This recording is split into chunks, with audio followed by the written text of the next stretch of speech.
Hello everyone, welcome back to my channel. অনেকদিন বাদে একটা রান্নার রেসিপি নিয়ে এসেছি। আজকে তোমাদের সাথে দেশি মোরগ রান্নার রেসিপিটা শেয়ার করে দেবো।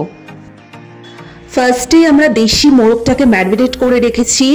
আদা বাটা, রসুন বাটা, লবণ, হলুদ, জিরে গুঁড়ো, ধনে গুঁড়ো এবং সর্ষের তেল দিয়ে ভালো করে দেশি মোরগটাকে ম্যারিনেট করে মোটামুটি আধ ঘন্টা মতো রাখতে হবে। তো তোমরা দেখতেই পাচ্ছ অলরেডি আমি ম্যারিনেট করেই তারপরে ভিডিওটাকে স্টার্ট করে দিচ্ছি। শীতকালে গরম গরম দেশি মোরগের ঝোল সাথে সাদা ভাত দুর্দান্ত।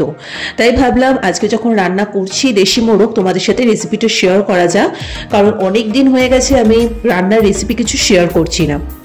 সো যাই হোক, তার সাথে মোটামুটি পেঁয়াজ কুচি করা আছে আর আদা রসুন বাটা রয়েছে, আর ডুমো ডুমো করে আলুটাকেও কিন্তু কেটে রাখা আছে। এবার একটা মশলা লাগবে, সেটা শেয়ার করছি।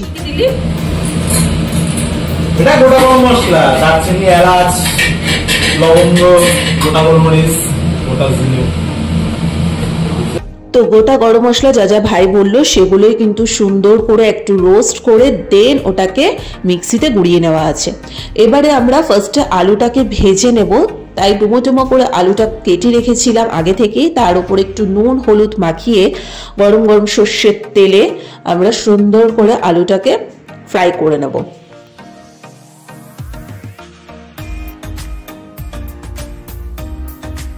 আমার কাছে দেশি মুরগির থেকে দেশি মোরগের স্বাদটা বেশি ভালো লাগে।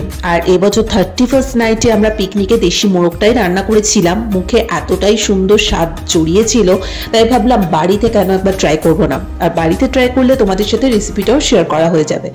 সো আলুটাকে তো যথারীতি ফ্রাই করে রেখেই দিয়েছি। এবার ওই সেম তেলেই আমরা যে পেঁয়াজটাকে কুচি করে কেটে রেখেছিলাম সেই পেঁয়াজটাকে ভালো করে দিয়ে দেব, এবং যতক্ষণ অবধি পেঁয়াজটা একটু নরম হয়ে আসছে ততক্ষণ অবধি ভালো করে নাড়াচাড়া করতে হবে।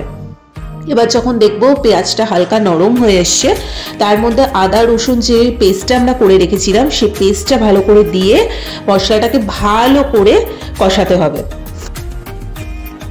পেঁয়াজটা যখন একটু নরম হয়ে এসছে তোমরা দেখতেই পেয়েছো, তারপরে ম্যারিনেট করে রাখা দেশি মোরগ দিয়ে ভালো করে নাড়াচাড়া করতে হবে।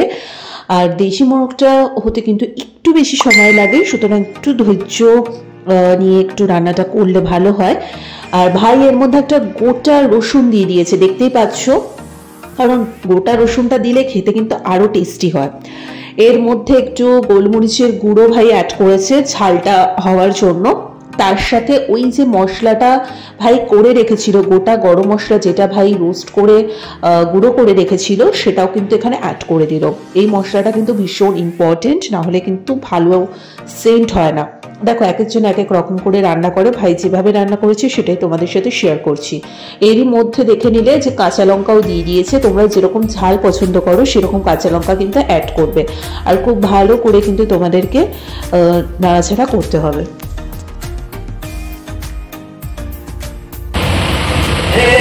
তেল ছাড়ছে, এটা ভালো করে কষানো হবে। যখন তেল ছেড়ে আসবে তারপরে আমরা এখানে গরম জল বসিয়েছি, গরম জলটা দেবো, দিয়ে সিদ্ধ করবো। যখন তেল ছেড়ে আসবে এখন এই যে সাইডে যে গরম জলটা করে রাখা হয়েছে সেই গরম জলটা এখানে দিয়ে ভালো করে চিকেনটাকে সেদ্ধ করতে হবে। যখন একটু গা মাখা মাখা হয়ে আসবে তখন লাস্টে গরম মশলার গুঁড়ো ছড়িয়ে কিন্তু গরম গরম সার্ভ করলেই রেডি।